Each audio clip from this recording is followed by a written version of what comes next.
You are now tuned into Flippin' the Birds, a Philly Sports Network podcast.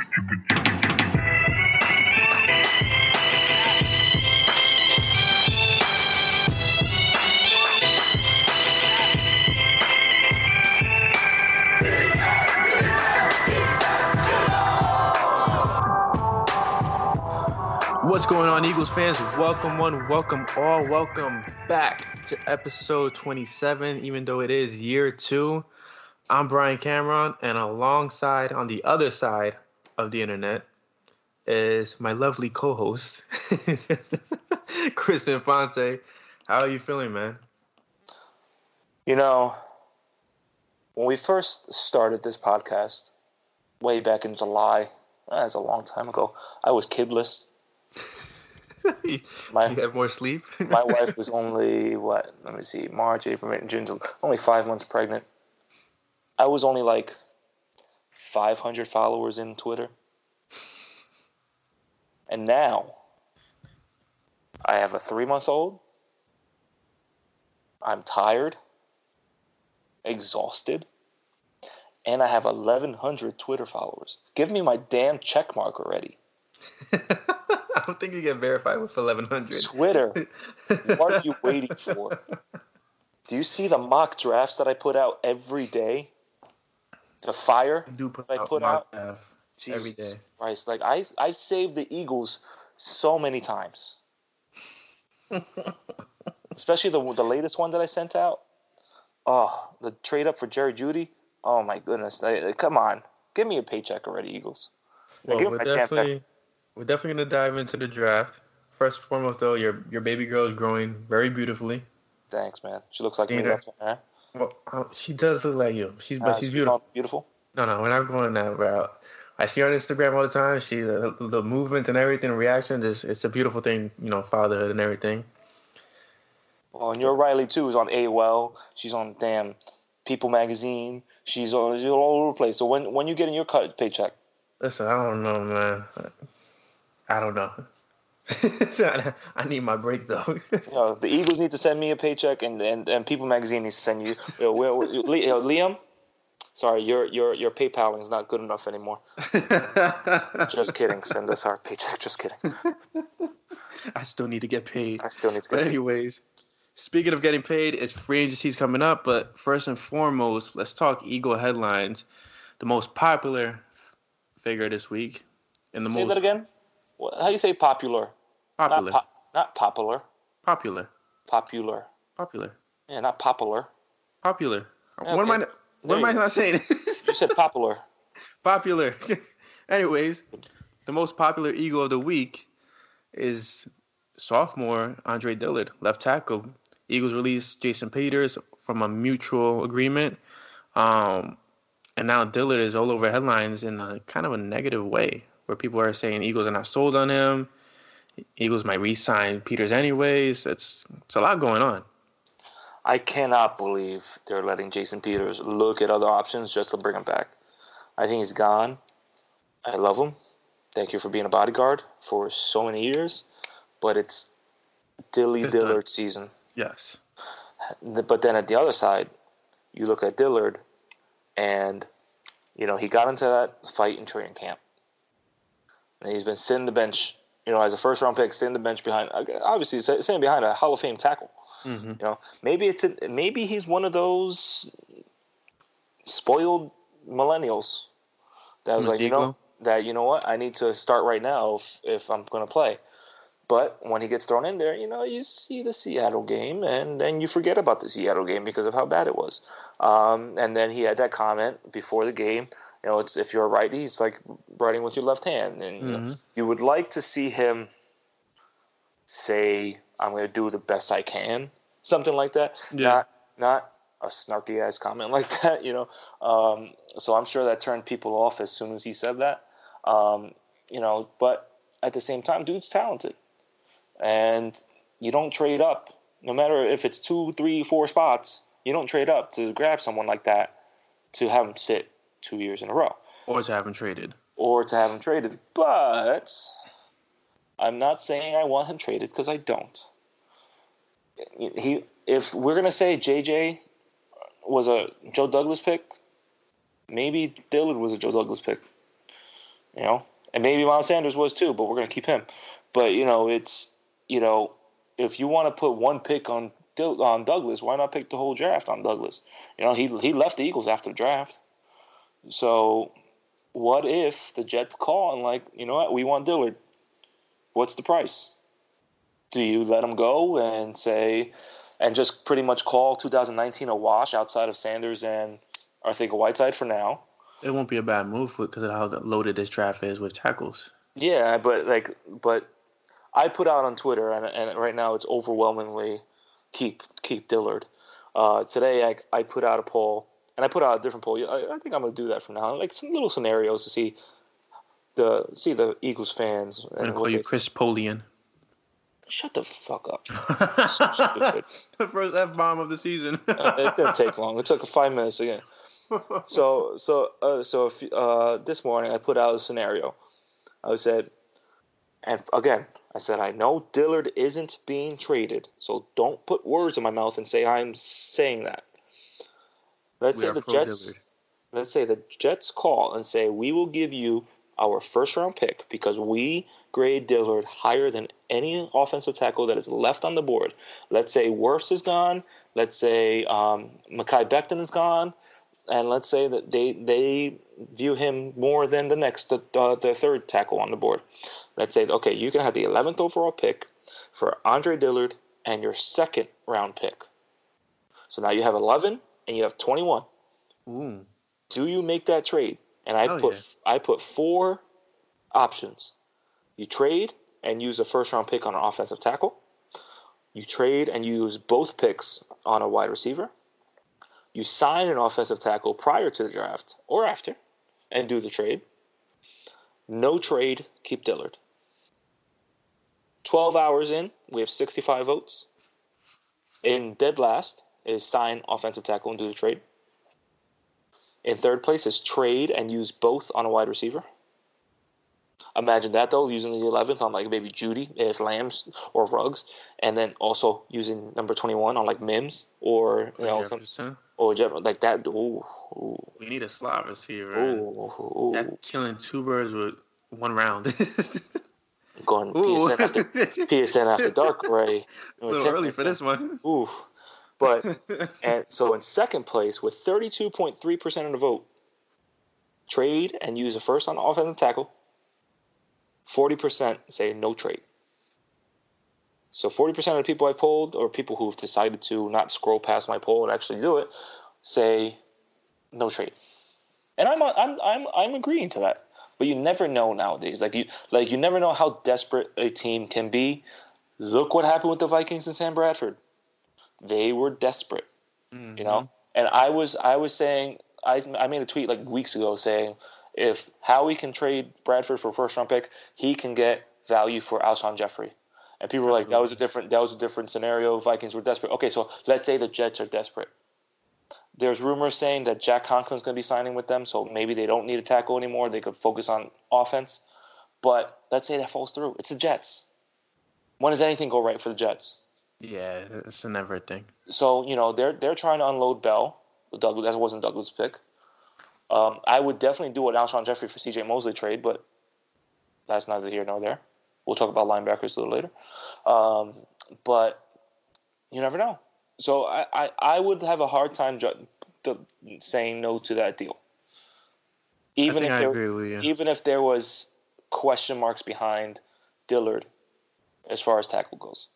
Because it's left tackle. It's Carson Wentz's blind side.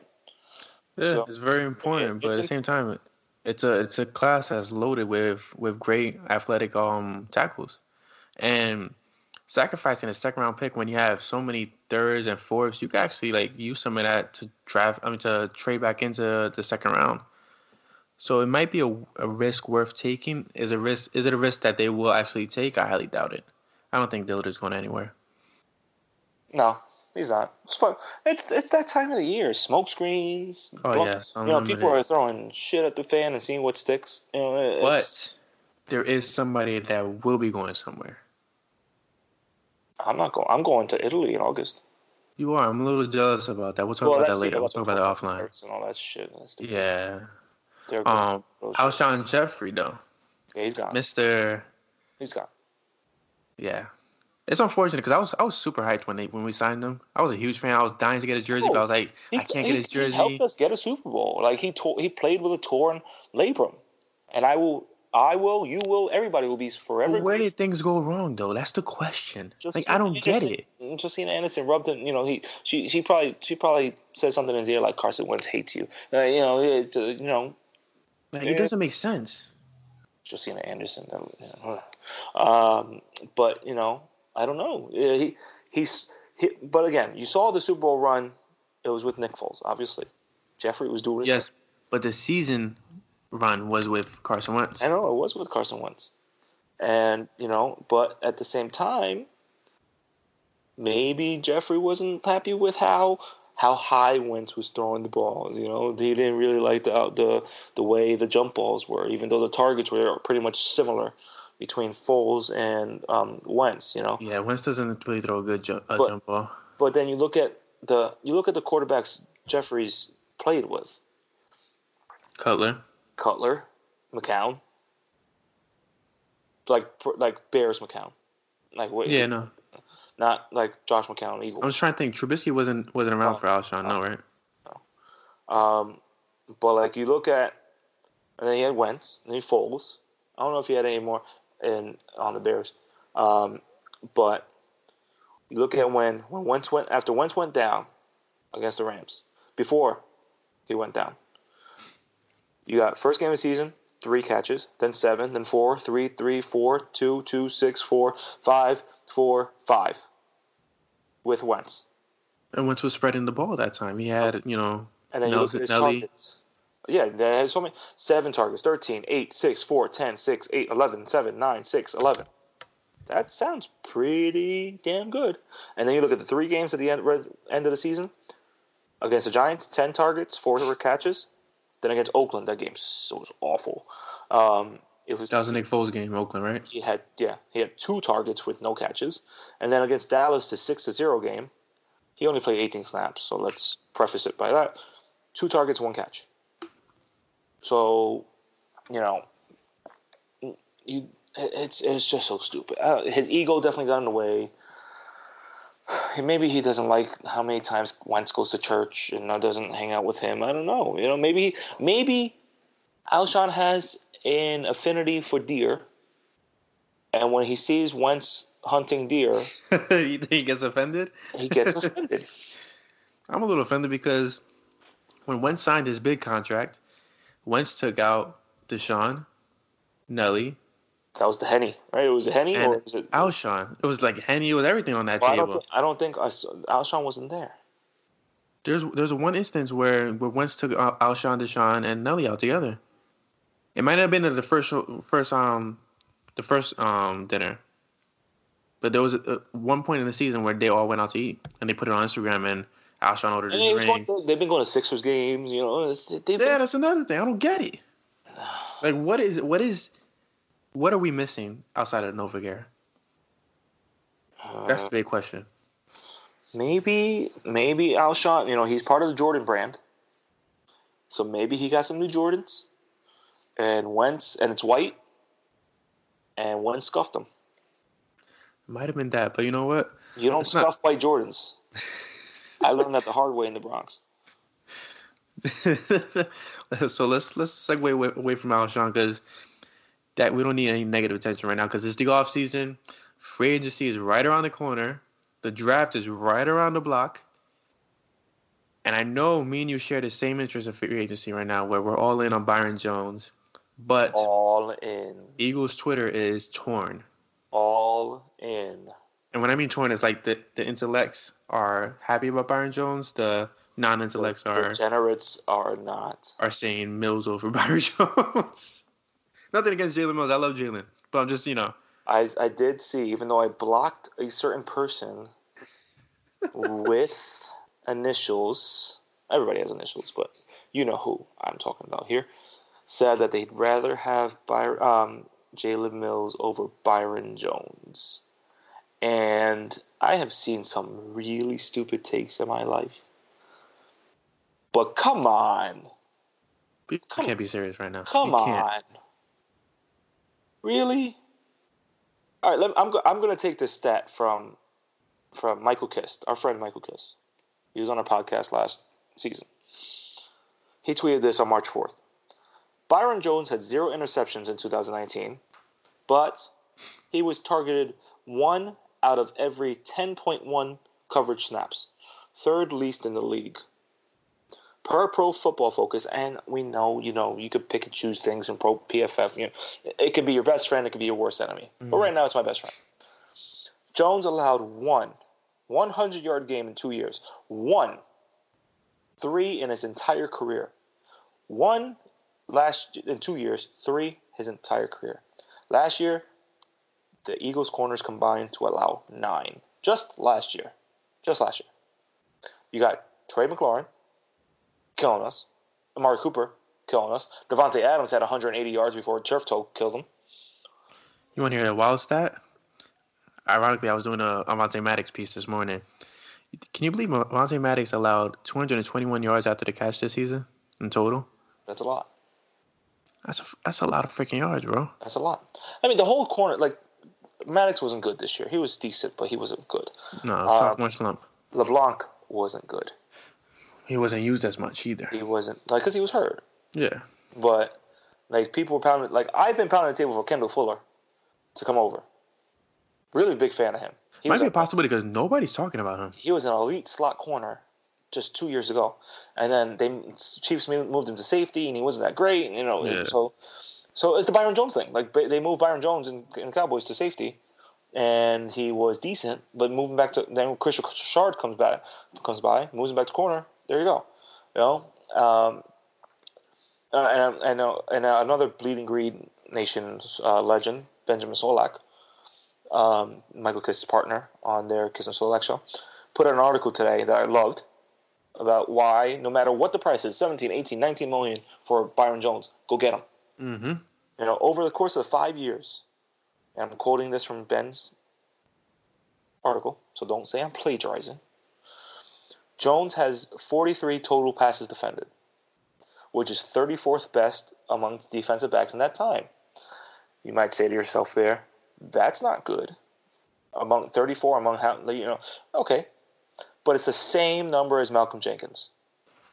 Yet people are pounding the table, and I agree. I think Jenkins should be extended at least 1 year, give him his money, so he's one of the highest paid, if not highest paid, safety in the game. He hasn't missed a snap in 2 years. Which they have until the 18th to pick up his option or figure something out. That is next Wednesday, the next time we are recording, and that is the day after my birthday. So you can send me presents at Infante54 on Twitter. You can send me.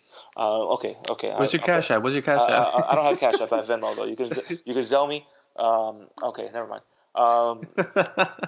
So you're looking at Jenkins, and everybody's like, this is another Brian Dawkins thing. You lose him. Who do you have behind him? You're losing McLeod too. Okay. Extend them. That's fine. Draft someone to groom behind Jenkins. Maybe sign a high Clinton Dix. Maybe. Which they actually had interest in for the past couple of years. Okay. Maybe sign him. No on Rashad Jones. He was just released today. No. He's good, but he's always hurt. Always hurt. I love Kyle Duggar. I love Jeremy Chin. If they want somebody that's going to replicate Malcolm Jenkins, it's absolutely Duggar. Yeah, 1,000%. Duggar is Malcolm Jenkins. Mm-hmm. Jeremy Chin is not far behind. Jeremy Chin is very, very good. That's Chin with 2 ends, not Chin like the ugly chin, like the ugly chin that Brian hides with his big ass beard. You have never seen my chin. Exactly. I don't want to. You don't have Actually, no, that's a lie because you remember that your birthday pic? You had the little pencil mustache and shit. Yeah. Let me not make that my profile picture on Twitter. And Ashton Davis. Ashton Davis flies all over the field. Mm-hmm. Give me one of those 3 as safety number 3 behind Malcolm Jenkins. Maybe Ha Clinton Dix. Maybe someone else. That's fine. But at least you have someone in behind Jenkins and a competent third safety who can maybe not get beat by DK Metcalf in the playoffs, Absolutely. named Marcus Epps, or not a Corey Graham or not a Andrew Sendejo. Just get it fixed pretty much at this time around. Like, top of the Band-Aids. Fix it already. Yes. But, okay, so you have Malcolm Jenkins, who has 43 total passes defended over the last 5 years. Same number as Byron Jones. Same number. But the people who are saying don't pay Byron Jones because he doesn't get interceptions are the same people who are saying you need to extend Malcolm Jenkins so you don't get a Brian Dawkins situation. You can't be on one side and not the other. You can't. So, I can only imagine Byron Jones and Malcolm Jenkins in a second there. I would love that. It's good. Like, he takes away one half of the field. Which is what the Eagles need, especially with Maddox, especially with Mills. Like, you need that to happen for them to be productive. How many times do you see Mills, Maddox, Douglas, Jones, insert name here, get beat on a double move, and they don't have the speed to recover? Jones is not immune to that. Jones has been beaten plenty of times, but he has the Liam likes to say the Shakira hips to move those hips and go get them. And he's quick, man. The guy has a lot of acceleration. And I'm sorry, I'm going to call out Asante Samuel right now. Listen, Pick Six. I know you're not going to listen to this, but we are forever grateful for all of what you did for the Eagles. Sorry we couldn't win a Super Bowl for you. You were picking the ball off everywhere. He climbed into my mentions the other day when I replied to someone who said, interceptions are game changers, and I get it. I agree. But so are deflected passes on third down. Like, you mean to tell me you wouldn't take a deflected pass on all the 3rd and 15s or more that we gave up last year? You'd rather have an interception? I'm sorry. I would rather get off the field. Okay? No matter how it is, interception or a deflected pass. And Asante Samuel comes in like, no, interception changes momentum, changes the game, switches field positions, hashtag Pick Six. He was pretty much selling his own brand in a sense because they don't make him like Pick Six no more. Let's be honest, they don't make him like Asante no more. It's all about what it is right now. Just pass defended. And last thing on Jones, we talk about Chris Richard and his ability to help Jones. Where does Chris Richard come from? That's a question for you. You can answer. Who? Chris Richard. Where did he go to Dallas from? Oh, Chris Richard is. the former defensive backs coach for the Cowboys. Where did he go? No, oh my God. I might have to edit this part out because I don't know. No, don't edit that out. I'm editing it out. I don't care. No, I'm going to keep saying stuff that makes it seem like you edited something out if you edit this out. Chris Richard came to the Cowboys from Seattle. He was Pete Carroll's defensive backs coach and defensive coordinator. And when he went to Legion of Boom. And Legion of Boom, who is a recent hire of the Eagles, who was a former defensive backs coach for Seattle and assistant defensive backs coach for Chris Richard. Marquand Manuel. Correct. So, if Richard can do the same things for Jones, so can Manuel. Dude, can I just say I'm super stoked to see Manuel coach these guys. Yes, me too. Yes, 100%. Put the Jones brothers on both outsides. I have faith in Sidney Jones to turn it around under Manuel. I think he has to bounce back. You got Jones on one side, Jones on the other. You got, speaking of safety, maybe Maddox is safety. Maybe. Or Jalen Mills. They keep hosting slot cornerbacks from pre-check visits. Maybe. We'll see. But the other thing they need is a linebacker. Or 2, or 3, or 4, or 5. And I want Joe Schobert. Not going to happen. You want Corey Littleton. A lot of people want Corey Littleton. I want Christian Kirksey. Oh, Kirksey. Yeah, Kirksey. Yeah. Okay, I'm talking about the big names. I would really like Christian Kirksey. I know he's visiting the Raiders today, Wednesday. He has 2 other visits. I don't know if they've been announced, but I know it's the Raiders. Kirksey, old linebackers coach in 2014, 2015, his rookie and sophomore year, was Ken Flaholi, who is, I don't know how to say his last name. He's now the current Eagles linebackers coach, so there's the connection there. When he's healthy, he's really damn good. Same thing with Tahir Whitehead. Tahir Whitehead can't cover a damn cold, can't cover his nose, but he racks up tackles, and we haven't had someone like that in years. But there's also the draft, and draft has a lot of really good linebackers. Speaking of really good linebackers, we have one right now coming up. All right, Eagles fans. So as we promised, special guest that we're going to bring onto the podcast, I'm going to let Chris actually introduce him because Chris did all the legwork for this. So it's a really big moment for it. That's his podcast. Listen. Don't get big headed. I need you to come back, planet Earth with me, all right? Only one of us skips leg day, and it's not me. It might just be me. It's definitely you. Look like a Q-tip, your bald head. But yeah, Eagles fans. So obviously, we've been talking to you all day today and this podcast, and starting off our season 2 with draft season. We're into it. We're a little bit more than a month away, and my affinity, Brian's affinity, everybody's affinity for finding a damn good linebacker already for the Eagles. We've been cursed. We really have been. It's been too long. Too long. Way too long. Been since D'Amico Ryans probably, and that was way back in 2013. It's and I remember what was it, like 23 at the time, 24. Yeah, it's been a while. Yeah, it's old, I know. That was before my way here. That was probably when you had like the baggy jeans on and the do-rags and looking like a fake Cameron. With like 4XL Galaxy tees.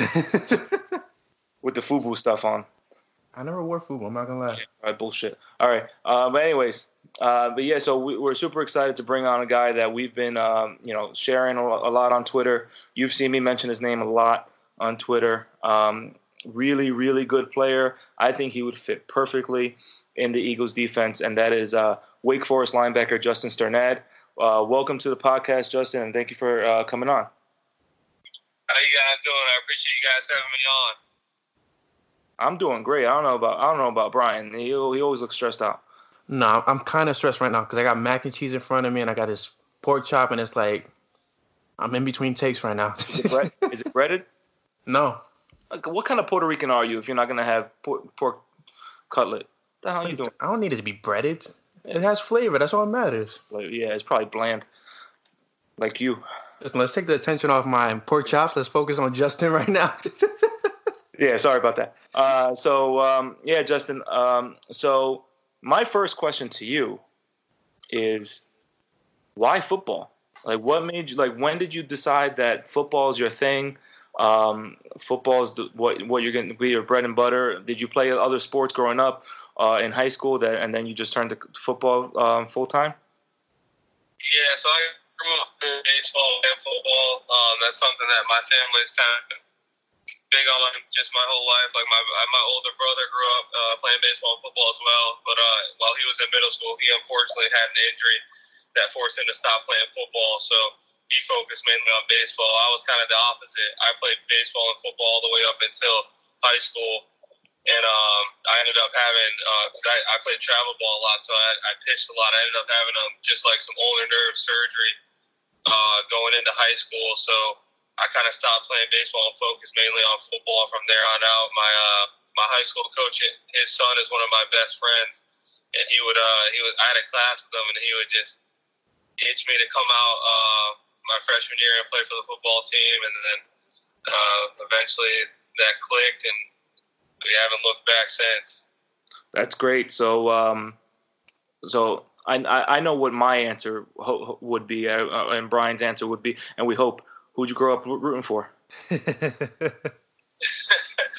so I was originally born in Illinois and then moved to Florida when I was really, really young. So I grew up a Bears fan, and then as in my younger age, I was really like a Bucs fan because I moved over here to the St. Pete, Tampa area and grew up going to Bucs training camp with my brother about every year. So started as a Bears fan. What'd you think about the double doink last year? My grandpa is actually the biggest Bears fan active in the family now, and he talks to me every day about Trubisky and how they could have had Mahomes or Watson. Yeah, that's rough over there. They traded up for Trubisky, right? And they skipped Mahomes. They skipped Mahomes. They traded up to 2, and now they're in quarterback purgatory over there. That's I don't know rough. if it's purgatory or if it's hell. John Lynch finessed them. That was a big finessing. It's I don't know if it's purgatory or QB hell over there, but because they're talking about Phillip Rivers going over there, or maybe Cam Newton. I think now our friend Nick Foles. They're saying maybe it would be interesting to see Nick Foles in a Bears uniform. I mean, yeah, it would be. So no one's gonna take that contract. Hell no. Oh, absolutely not. He did a Sam Bradford. He got his money, and now he's he's just hanging around now. We love him, obviously. We love him. So growing up as a Bears fan, I mean, obviously you play linebacker. So did you kind of model your game after Brian Urlacher?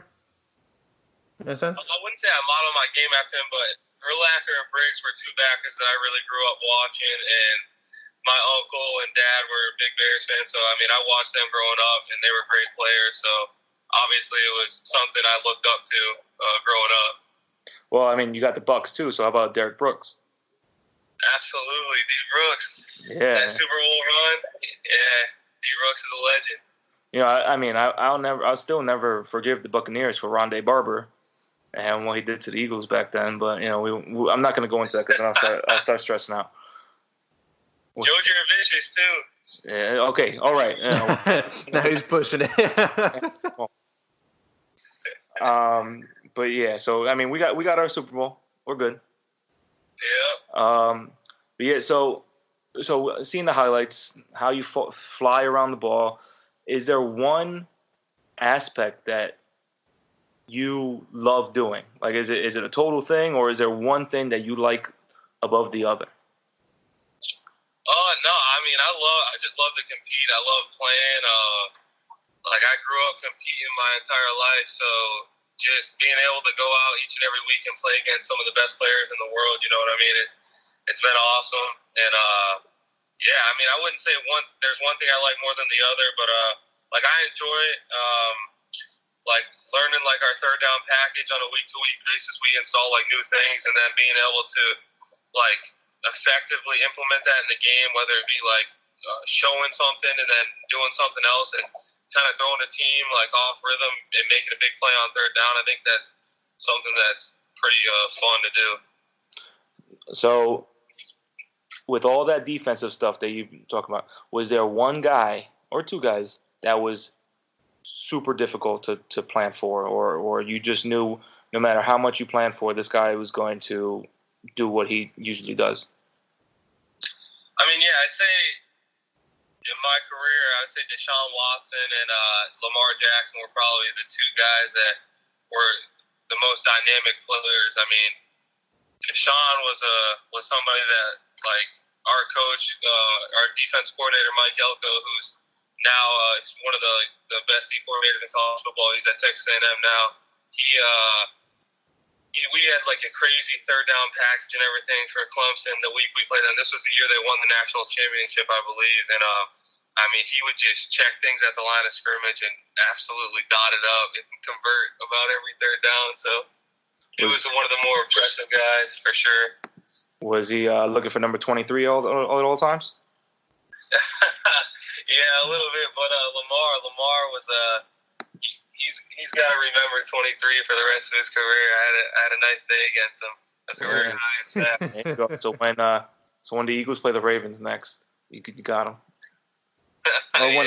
It's fun to talk to guys like you and see how superstars that are in the NFL now, how they did in the NFL. I mean, that production, I think, and that preparation is definitely gonna get you ready, because obviously Deshaun and Lamar they're doing their thing now. You got Kyler Murray, mobile quarterbacks like that. What's the difference to you planning for a guy like that and compared to a straight pocket passer? Just like Phillip Rivers, Tom Brady, guys who don't really move. Is there something different, or is there just a little bit more planning that goes into that? I mean, I just say one, you're most likely going to be calling defenses that give you like an extra hat in the box when you're playing a running quarterback. So, like if you're facing somebody like Lamar, you kind of know you're going to need that extra hat, whether it be a safety, a corner, somebody. You know what I mean? You're going to add somebody to the box to kind of help you, and then along with those dual threat quarterbacks, like when you're in a zone concept, you got to get to your drop, but also have your eyes back to that quarterback because I mean they can take off at any moment and gash you if you're not ready to come down and break down hill on the ball. All right. Are you you feel like you're more comfortable in man or zone or both? I feel comfortable in both. I played safety in high school, so I'm pretty comfortable playing man to man, even though it's something I didn't do a ton of at weight. Something I'm comfortable doing. So with the draft a little bit under a month away, what's it like right now? Like, what's it like for you getting ready for this big moment? You know, the next big step in your career. Yeah, so right now I'm at home. I'm training. I came back from the combine and I'm training down here. Just kind of staying in shape, getting things ready for pro day. And I'm headed back up to Wake on Monday, and I'm gonna go back with a few of my teammates that I play with up there and kind of continue to prep and just work on mainly position drills and then a couple other tests that I'll be doing at pro day as well. When you're doing these drills, you're practicing, you're working out, what's your playlist like? I'm a big Rod Wave guy, and then just mix up. I throw Meek Mill in there. Obviously, that's a Philly thing. Yeah, that is a Philly thing. I was about to say, yeah, you'll connect with a few people up here real quick. Yeah, but mainly, yeah, I'm a Rod Wave. Drake every now and then. Just I mix it up. All right. What about game day food? Game day food, so I'm not a big eater on game day, to be honest with you.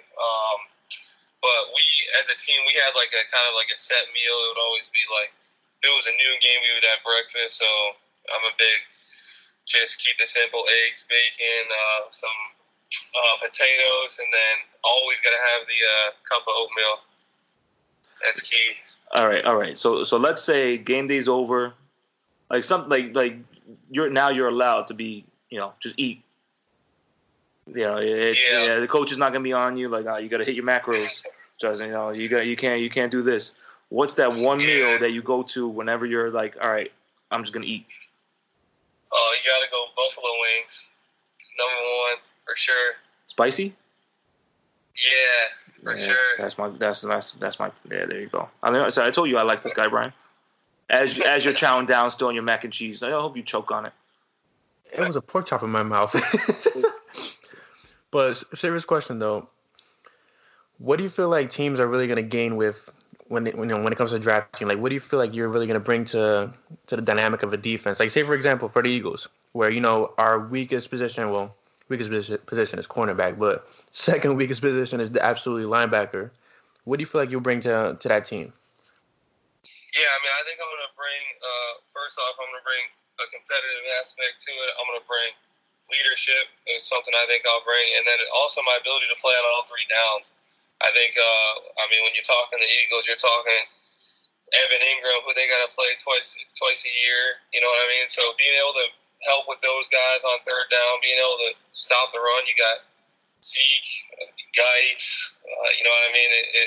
It's a division that's loaded with talent, and I just think when you have a backer that can play on all three downs and help the defense, whether it be communication, whether it be coverage, whether it be anything. I think that's something I'll bring to the table. I mean, Geis has only played 3 plays against the Eagles. We won't even talk about that guy. But still, it feels like a match made in heaven with him. Like, we got to face Saquon too. Saquon, Zeke. Yeah. But it's definitely right. There's so many dynamic running backs. I don't think they play Carolina next year. But then you got Christian McCaffrey. Who you can't catch him.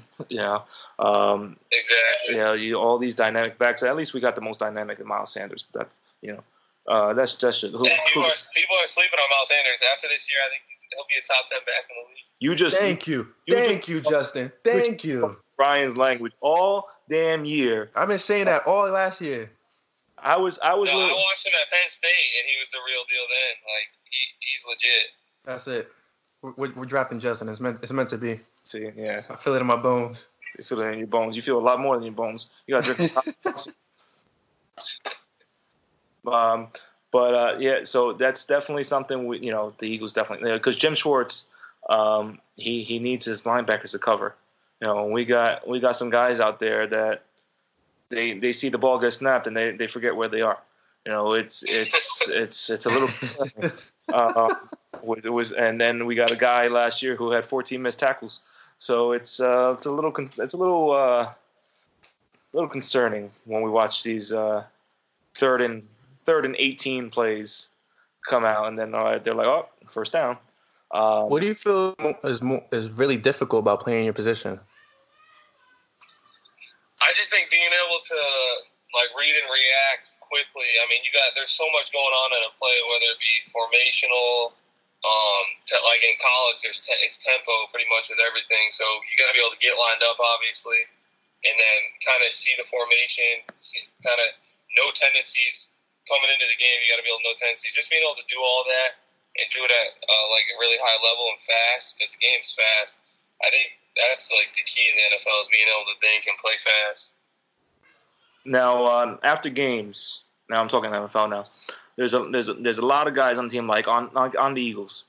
You got Avonte Maddox and Dallas Goedert, who room together, and they play Fortnite like crazy, and they play all these different games.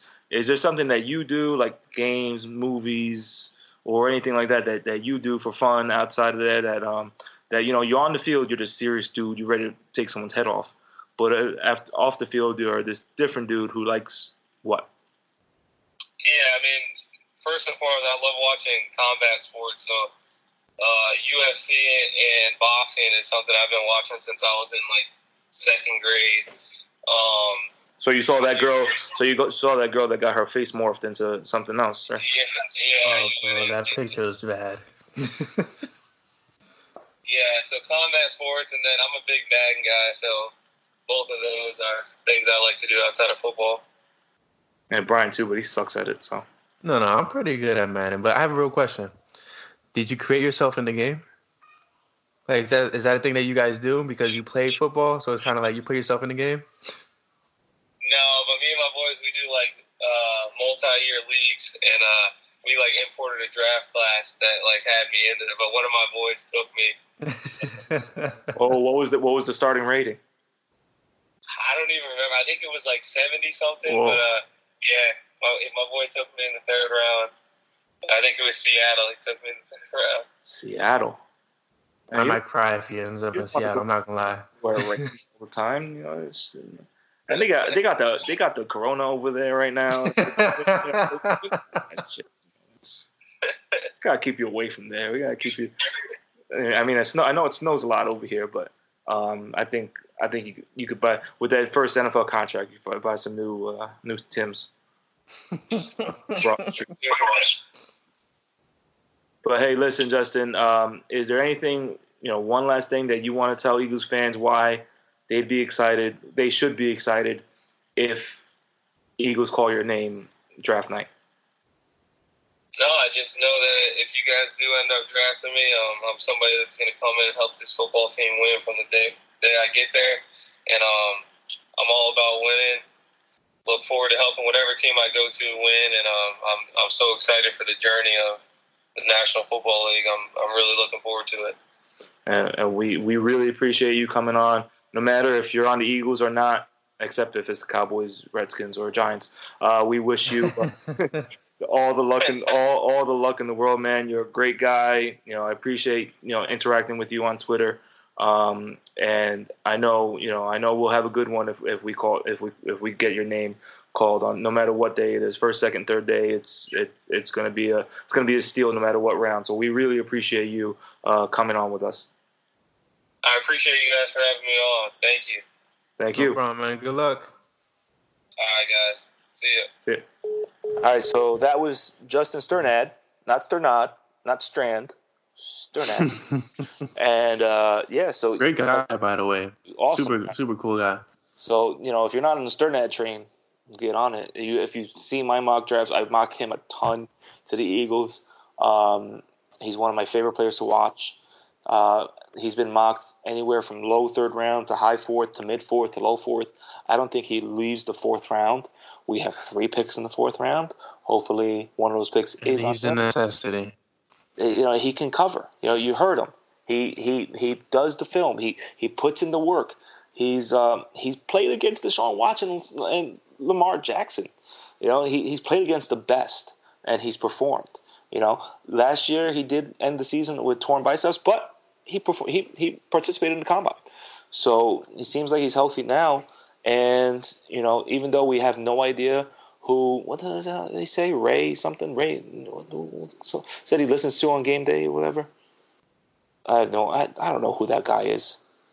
Or I don't know. Drake was a part of it. Drake, Meek Mill, Philly, Meek Mill, come on. He likes buffalo wings.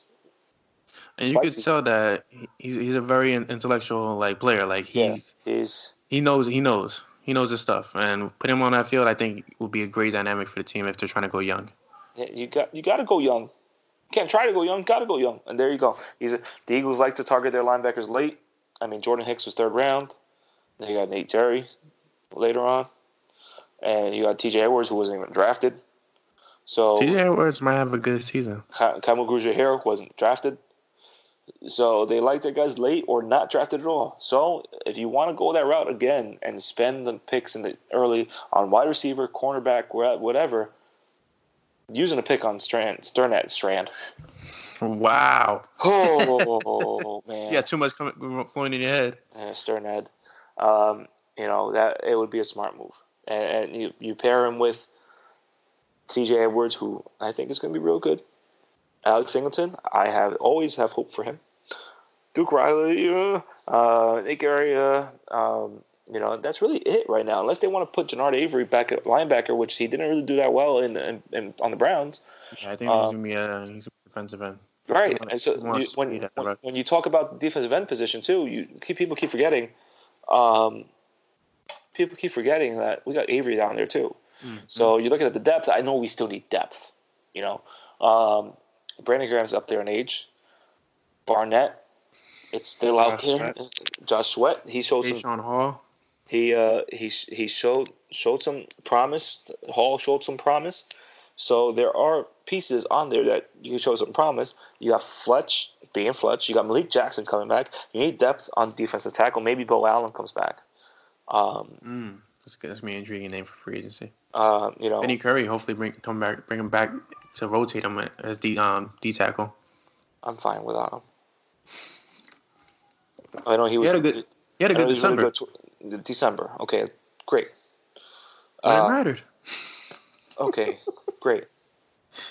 I'd rather see September, October, November, and December and everything, But whatever. It's such a depleted group. And, I did speak with someone in the Eagles organization. And that's another thing. I should be verified. I have sources now, man.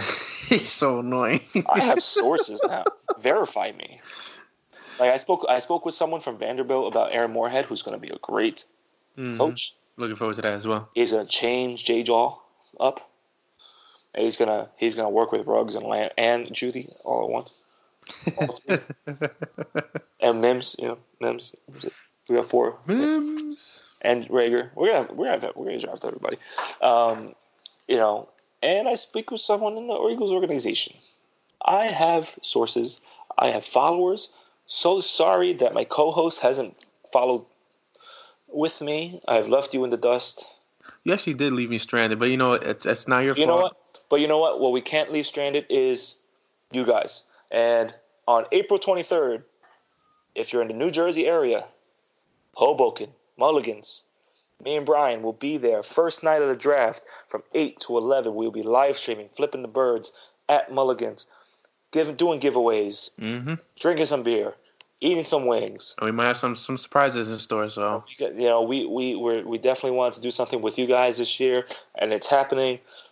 Circle your calendars, April 23rd, and we will talk to you next week. We have a another special. You saw Justin Strnad tonight? Oh, you didn't see him. You heard him.